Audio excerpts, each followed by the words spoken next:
Alhamdulillahirabbil alamin.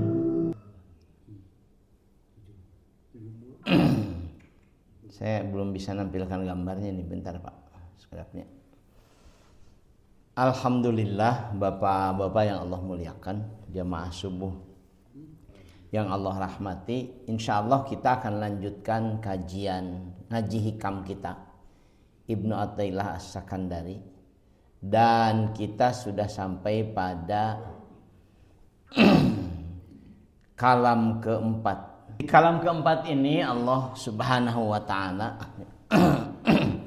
Ibnu Athaillah As-Sakandari menyampaikan, sebetulnya ini adalah khusus secara khusus Ibnu Athaillah As-Sakandari sedang menyasar kepada mayoritas manusia yang biasa menggunakan nalarnya, biasa menggunakan akalnya, rasionalitasnya dalam mewujudkan semua yang dia inginkan. Arih nafsaka minat tadbir fama qama bihi ghairuka angka la takum bihi li nafsik. Ini desainnya nggak tampil nih Pak. Jadi kalau saya masih ngelihat ke atas karena di sini nggak muncul. Ini maknanya. Istirahatkan dirimu, pikiranmu, hatimu, kecenderunganmu dari tadbir dan kok balik. Sebab apa yang sudah diselesaikan ghairuka angka oleh selain dirimu, la takum bihi li nafsik. Jangan sibuk lagi engkau memikirkannya. Mungkin tidak mudah ini memahami ini. Saya bolak-balik baca penjelasannya, syarah dari kitab ini, di bab ini, karena memang tidak mudah dipahami. Kurang lebih seperti ini. Tadbir itu, Bapak-bapak yang Allah muliakan, maknanya adalah berusaha dengan mengikuti hukum sebab akibat. Dan ini mayoritas manusia seperti ini. Mayoritas kita kan seperti ini. Kita berbuat, beraktivitas dengan mengikuti hukum sebab akibat.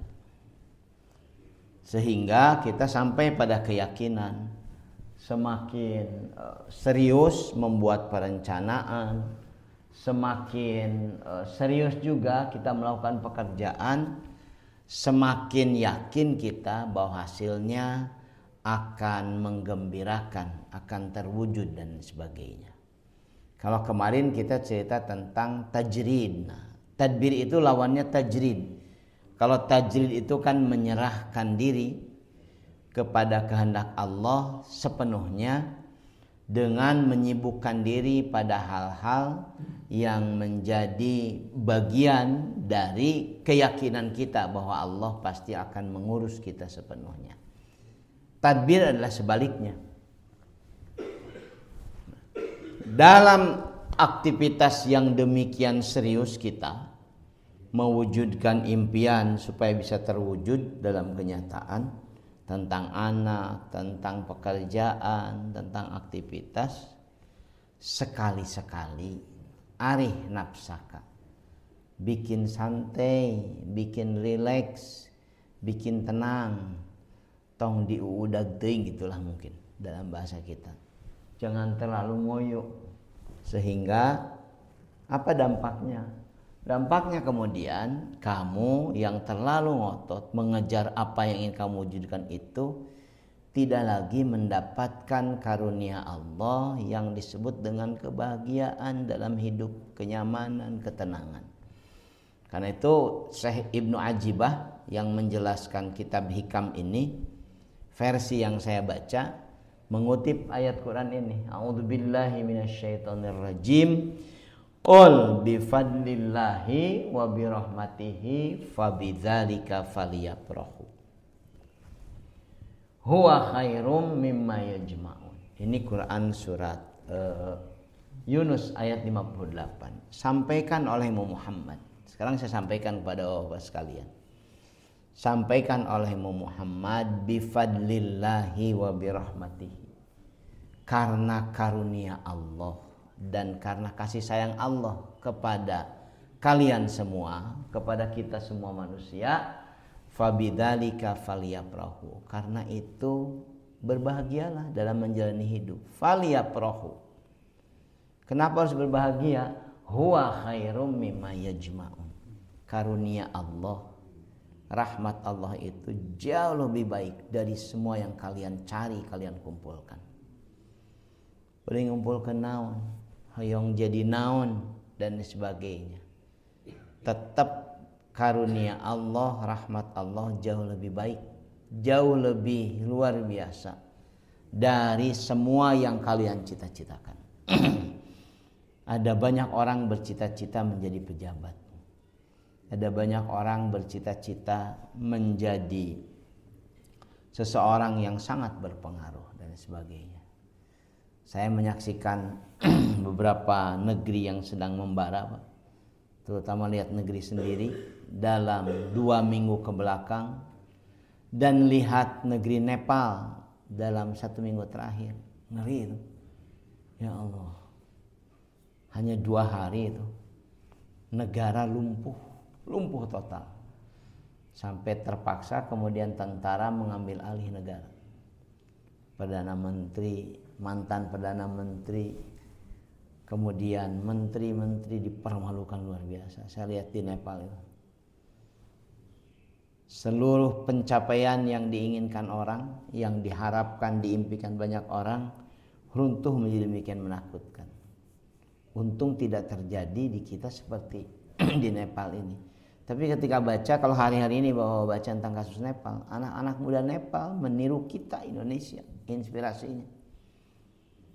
Hanya mereka jauh lebih beringas dan lain sebagainya. Mungkin karena basis keyakinan yang berbeda, kemudian juga barangkali pelaksanaan birokrasi yang juga jauh berbeda dan sebagainya. Banyak impian yang kita kejar, Bapak-bapak yang Allah muliakan, tidak membuat kita bahagia dalam hidup, tapi membuat kita justru dalam tanda kutip mungkin ya menderita, depresi berat dan sebagainya. Ayat ini sengaja ingin saya ulang lagi. Dari semua yang kita inginkan terwujud dalam hidup, kekayaan, kemasyhuran, kedudukan dan apapun disebutnya, kasih sayang Allah itu adalah jauh lebih baik. Khairum mimma yajma'un, dari semua yang dikumpulkan. Karena itu latihan yang terus-menerus mesti dilakukan oleh kita orang-orang beriman adalah latih supaya kita bisa menikmati ketika melaksanakan perintah Allah, bisa menikmati bermunajat kepadanya. Di beberapa tempat di pesantren terutama, seperti yang saya lakukan, salah satu yang kami lakukan tiap hari tanpa jeda kepada santri adalah melatih tumbuhnya kebiasaan untuk bermunajat, berzikir dan lain sebagainya. Terus tiap hari, 5 kali sehari sholat berjamaah, 3 kali sehari itu ngaji Quran yang kemudian dipantau, diawasi, sekian jam dalam sehari untuk kemudian ngaji dan lain sebagainya. Targetnya cuma satu, saya bilang sama santri, supaya maneh biasa dan kemudian sampai pada kondisi menikmati. Karena kalau tidak dinikmati, Pak, beragama kalau tidak dinikmati, besok lusa ketemu yang lebih nikmat ditinggalkan. Sudah terlalu banyak kasus orang-orang yang beragama sejak kecil, ketika kemudian dewasa, mendapatkan pekerjaan, mendapatkan lingkungan, mendapatkan circle yang jauh berbeda dengan di masa kecilnya yang akrab dengan agama, terjerembab kemudian melakukan aktivitas-aktivitas yang jauh dari nilai-nilai agama. Mungkin karena tadi tidak sampai pada level beragama itu membahagiakan, dinikmati. Nah, ayat ini sedang menyebutkan bahwa karunia Allah, rahmat Allah yang membuat hidup kita terasa nikmat dan lain sebagainya itu jauh lebih besar dari semua yang kamu cita-citakan, dari semua yang kamu kumpulkan. Saya kutipkan penjelasan Ibnu Ajibah selanjutnya. Mayoritas kita itu, karena itu si kalam ini, kata mutiara ini ditujukan terutama untuk mayoritas manusia. Yang hampir semua dari mayoritas manusia itu menggunakan nalarnya, menggunakan akalnya, ikhtiarnya untuk mewujudkan cita-citanya. Dia gunakan optimal, perencanaan yang matang, kemudian juga perhitungan yang cermat dan lain sebagainya, SOP-nya supaya bisa tercapai dan lain sebagainya. Kalau kemudian ternyata tidak terwujud, tidak berhasil, yang terjadi adalah kemudian stres berat, depresi. Dan itu yang bisa bapak-bapak kita baca, kita saksikan terjadi di negara-negara maju secara keseluruhan. Ternyata semakin maju satu negara makin hebat, makin luar biasa, makin tinggi tingkat depresinya, juga makin tinggi bahkan tingkat ketidakbahagiaannya. Walaupun saya bisa menyampaikan bahwa negara-negara yang bahagia dalam ukuran yang distandarisasi oleh PBB itu ada di negara-negara maju. Tapi kebahagiaan dalam aspek yang sedang kita bahas, ketenangan dalam menjalani hidup, kenyamanan dan lain sebagainya, ternyata tidak diperoleh oleh yang luar biasa maju secara infrastruktur, secara ekonomi dan lain sebagainya. Di Jepang, tempat yang relatif diberitakan demikian sering kepada kita, itu tingkat bunuh diri sekarang bukannya makin berkurang, makin meningkat. Bahkan sudah sampai pada level sangat mengkhawatirkan. Kenapa? Sudah menyasar anak-anak pelajar. Kalau dulu bunuh diri Jepang itu 10, 15, 20 tahun lalu hanya berkisar di kalangan orang-orang dewasa, terutama kelas menengah yang tekanan hidupnya demikian berat. 10 tahun ini Pak, angka bunuh diri di Jepang itu justru lebih tinggi di kalangan anak-anak pelajar, anak SMP, anak SMA, mahasiswa. Kenapa? Sangat berat hidup bagi mereka ketika kemudian mereka melihat bahwa untuk mewujudkan impiannya itu harus bekerja demikian keras, harus luar biasa, melakukan banyak hal yang mungkin lebih dari yang dilakukan oleh orang tuanya. Ternyata dampaknya stres berat. Walaupun ada dampak positif, sekarang itu hampir di semua bukan hampir, di semua provinsi Jepang itu ada masjid. Ada masjid, bahkan ada beberapa provinsi yang ada pesantren. Orang Indonesia buka pesantren di provinsi Ibaraki misalkan yang saya dengar dan sebagainya. Sekarang di semua provinsi Jepang itu ada masjid, itu dampak positifnya. Makin banyak orang tertarik pada Islam dan lain sebagainya. Tapi untuk menjelaskan ini, sekali lagi, ternyata kemajuan tidak selalu beriring dengan ketenangan, ketentraman, kenyamanan dalam hidup yang dijalani.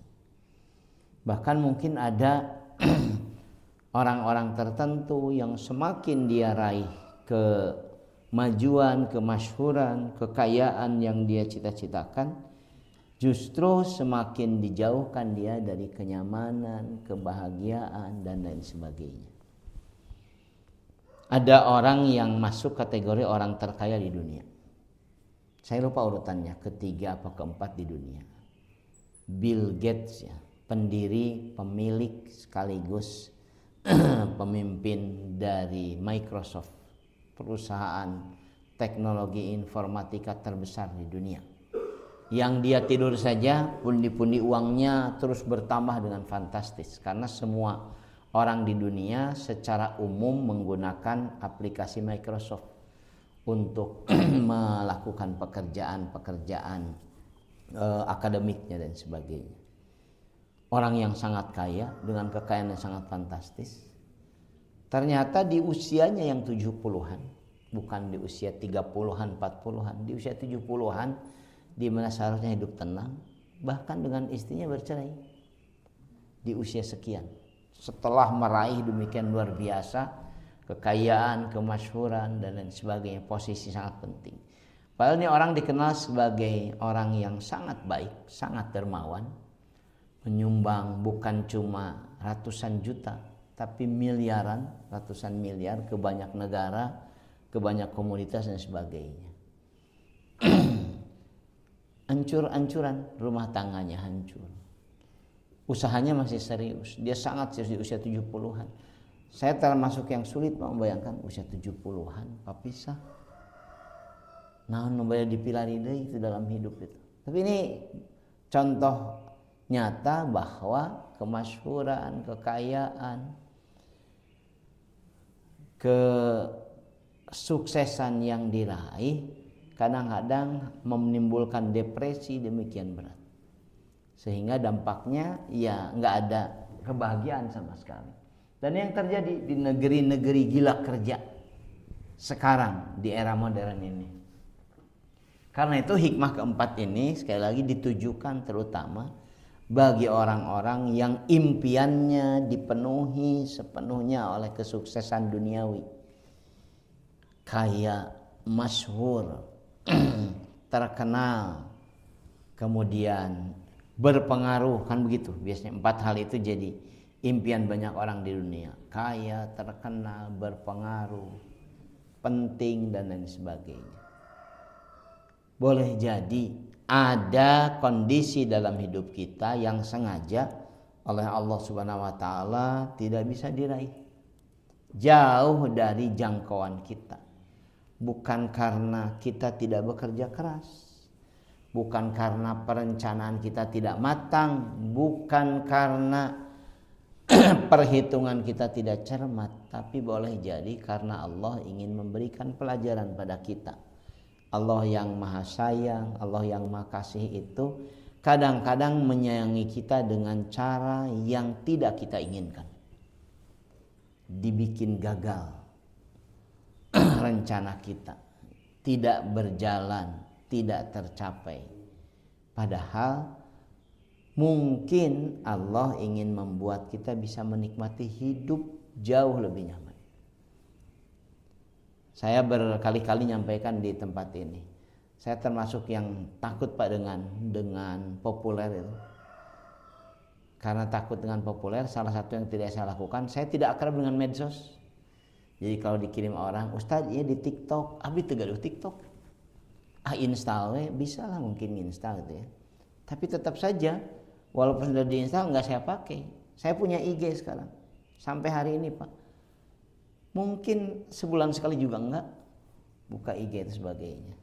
Yang sering dipakai ya mungkin WA saja, WhatsApp, karena melekat sehari-hari digunakan komunikasi. Difasilitasi oleh santri saya dibikinkan Facebook dan lain sebagainya. Tetap saja tidak bisa digunakan oleh saya secara pribadi karena tidak bisa menikmatinya dari aspek waktu dan sebagainya. Tapi salah satunya adalah karena takut Pak saya terkenal itu. Saya ketemu beberapa kawan-kawan junior saya atau kawan-kawan kolega dakwah sebagainya yang kadang-kadang terganggu aktivitas kehidupannya karena dikenal banyak orang dan lain sebagainya. Sehingga hal-hal yang biasa normal bisa dijalani susah. Kadieu anu kenal, kaditu anu kenal. Kesini disapa orang, kesini disapa orang, jadi ripuh. Selalu harus menampilkan hal yang positif di mata banyak orang. Bisi kasus ini, kasus itu dan sebagainya. Sekarang kan banyak, nggak banyak lah, ada beberapa kasus tapi sangat mengguncang tentang dai kondang yang sedang citranya demikian terpuruk. Salah satunya karena demikian terkenal. Kondang, begitu ada kasus biasa lah mungkinnya nyalekan budak itu kasus biasa sebagainya, tapi bisa demikian besar pengaruhnya pada beberapa orang terkenal. Karena itu ini latihan bagi saya sebetulnya untuk bisa menikmati hidup yang merupakan anugerah Allah yang sangat besar. Nikmatul uzma ba'dal iman itu adalah kehidupan. Nikmatul uzma, nikmat terbesar hidup itu. Jadi kalau hidup yang demikian besar nikmatnya kepada kita, tidak bisa kita nikmati, barangkali ada yang salah tuh. dalam cara kita menjalani hidup dan sebagainya. Saya lanjutkan. Dalam ayat Quran Allah Subhanahu wa taala ayat 68 surat Al-Qasas menyebutkan wa rabbuka yakhluqu ma yasha wa yakhtar ma kana lahumul khiyar. Subhanallahi wa ta'ala amma yusyrikun. Dan Tuhanmu telah menciptakan dan memilih apa yang Dia kehendaki. Pahami ini ya dengan baik. Tuhanmu telah menciptakan dan telah memilih apa yang Dia kehendaki. Dan bagi kita manusia, maka lahumul khiyar, nggak ada pilihan. Ini kalau sekarang mungkin tidak terasa. Kalau pas era-era pemilu kemarin itu terasa betapa besarnya misalkan penolakan sebagian kita pada 1-2 orang yang kemudian oleh Allah ditetapkan sebagai pemenang dalam pemilu. Nabut si etanya, aduh tidak setuju yang si eta teh.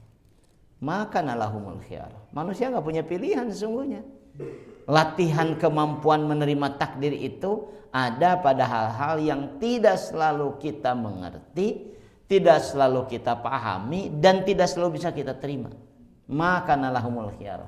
Apa yang dilakukan? Subhanallahi wa ta'ala. Maha suci Allah, maha tinggi Allah, amma yusyrikun, dari semua yang mereka sekutukan.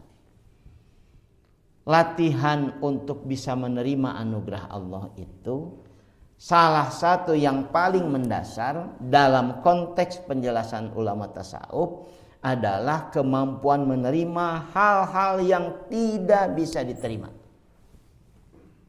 Punya pasangan, karena kita nih para bapak, punya istri pak yang demikian cerewet misalkan. Nah, nyebut pemajikan teh ya cerewet pisan. Dipiceun, dah bisa karena istri kan. Dan sebagainya. Saya dulu sulit itu menjelaskan itu. Tapi salah satunya mungkin ya, salah satu. Bagi saya secara subjektif setelah membaca beberapa kitab tasawuf sebagainya, saya ketemu istri-istri dari para sufi besar. Itu rata-rata adalah istri-istri yang dalam bahasa kita sekarang menjengkelkan. Bapak bisa baca kisah Al-Jahid, ulama Al-Jahid. Kemudian apa yang tepung itu dalam bahasa Arabnya, Daqiqil Aid, Imam Daqiqil Aid sebagainya. Ulama besar. Justru salah satu ujian besarnya yang kemudian disampaikan oleh murid-muridnya adalah bagaimana dia seperti diganggu terus-menerus setiap hari oleh pasangannya, oleh istrinya. Jadi kalau nembe dicerewedan mah kecil, karek diomongan mah dan sebagainya. Ini luar biasa Pak. Seringkali digunakan dalam penjelasan para ulama tasawuf kisah Nabi Nuh alaihissalam sebagai contoh yang demikian fenomenal diabadikan dalam Al-Quran. Apa maknanya? Salah satu yang bisa membuat kita menikmati hidup bahagia adalah kemampuan menerima ketentuan Allah yang sulit diterima oleh kita. Sulit diterima, nah hanya bet kieu, nah bet kitu. Kok bisa dan sebagainya. Subhanallah wa ta'ala amma yusyrikun. Maha suci Allah dari seluruh dugaan-dugaan kita yang tidak mendasar. Maha tinggi Allah dari hal-hal rendah yang barangkali pernah kita pikirkan. Inilah bagian penting dari kata mutiara keempat ini. Arih nafsaka. Sekali-kali gak usah dipikirkan. Sekali-kali gak usah ikut nimbrung. Sekali-kali malah biarkan sesuatu itu berjalan seperti semestinya tanpa campur tangan kita sama sekali. Karena apa?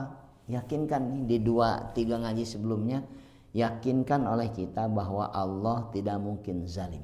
Allah tidak akan mungkin membiarkan hamba-hambanya seperti kita hidup dalam keadaan terlantar, menderita. Tidak mungkin Allah biarkan. Ya kalau ada sesuatu kita seringkali merasa kudu terlibat kita supaya ini jauh lebih baik. Kudu nakieu, kudu nakitu. Betul mungkin dari aspek rasional. Dari aspek yang mungkin tidak rasional, itulah salah satu cara Allah mengajarkan kita. Arih nafsaka. Rileks sejenak, santai saja, biarkan saja. Ghairu ka'angka. Bukan dirimu yang mengurusnya, bukan lagi peranmu yang menentukannya. Biarkan orang lain yang kemudian ikut mengurusnya, walaupun tidak selalu sesuai dengan harapan, keinginan, dan bayangan kita.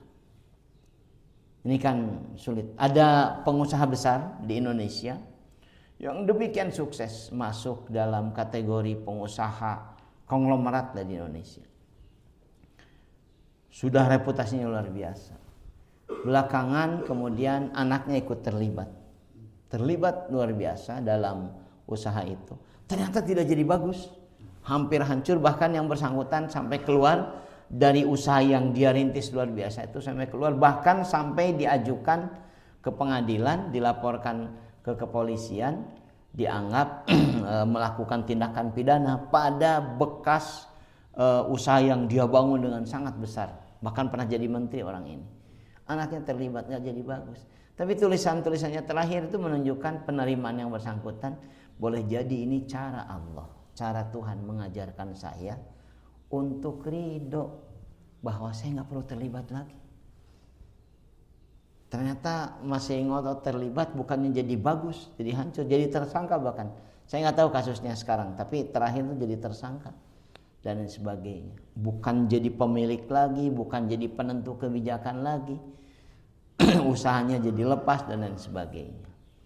Tidak selalu, sekali lagi jamaah subuh yang Allah muliakan, perencanaan matang kita, perhitungan cermat kita itu bisa terwujud dalam kenyataan. Dalam semua aspek. Tidak cuma dalam aspek bisnis, dalam aspek kerjaan, dalam aspek hubungan sesama manusia, dalam aspek rumah tangga dan lain sebagainya. Seringkali Allah sebetulnya sedang menegur kita, sedang mengingatkan kita, sedang mengajarkan kita. Sekali-sekali gunakan sudut pandang bahwa kadang-kadang gak perlu terlibat kita.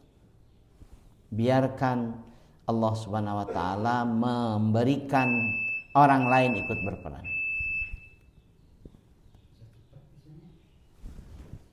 Karena memang lumayan sebentar waktu kita.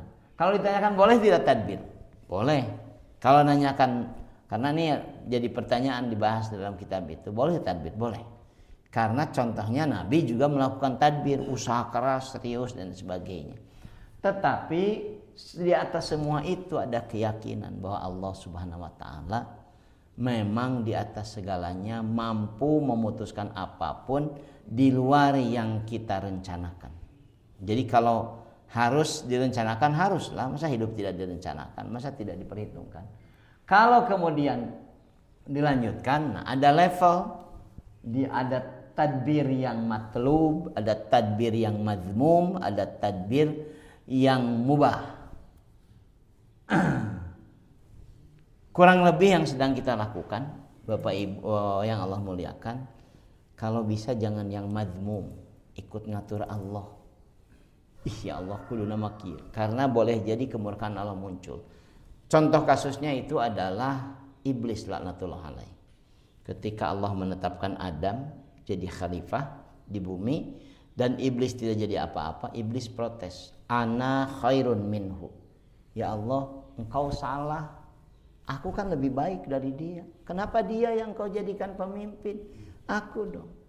Dan disitulah kemudian Allah murka luar biasa. Ketika iblis menganggap dirinya lebih tahu ketimbang Allah. Ana khairun minhu. Khalaqtani min nar wa khalaqtahu min tin. Engkau ciptakan aku dari api dan engkau ciptakan dia dari tanah. Kami bahasa orang mana penyatannya songong cenah kalau orang Betawi mah. Asal leuwih apa? Ana khairun minhu. Khalaqtani. Ini tadbir yang disebut dengan mazmum. Tadbir yang kalau makruh tuh cuma tidak disukai, kalau mazmum itu dibenci, mengundang murka Allah. Bapak sementara ini saya sampaikan sudah sinyal apa namanya, sholat isyraq dan sebagainya. Mudah-mudahan manfaat. Insya Allah kita sambung dalam pertemuan selanjutnya. Mudah-mudahan kesulitan-kesulitan kita secara komunal di Masjid Al-Kausar Allah mudahkan urusan kita, Allah jauhkan dari kesulitan. Allahumma yassir lana fi umurina wa la tu'asir alaina fi hajatina. Subhanakallahumma bihamdika asyhadu an la ilaha illa anta astaghfiruka wa atubu ilaik. Assalamualaikum warahmatullahi wabarakatuh.